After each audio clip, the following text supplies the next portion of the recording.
Timothy Hampuo's maize should have grown as tall as him, but his harvest has failed due to poor rains and because the government delivered fertiliser too late. Yeah, we expect fertilizer to be brought in before rains, that is between September and October if it's late. That time would give us enough time to prepare properly. Now that it came in somewhere in February. He grew enough to buy 44 bags of surplus maize last year. But this year's harvest won't even feed his family. Down the road, Bini Hansewu's troubled too. Her maize crop has failed as well, and she's worried she won't be able to sell enough of these chickpeas to buy enough food. Hunger is there, and it's not just us. Lots of other families are affected.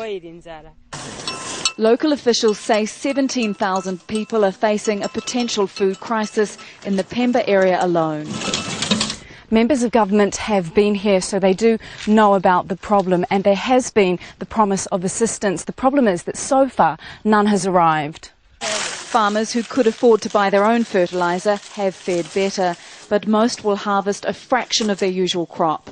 The government is still assessing the situation and says that while it can't help the rain, this year fertiliser will be delivered on time. It's a caring government and it's its responsibility, and that's the mandate of DMMU, to ensure that no community affected by natural hazards goes without assistance from government. But it's food, not reassurance, Hangoman Reach wants now. His maize storage is empty.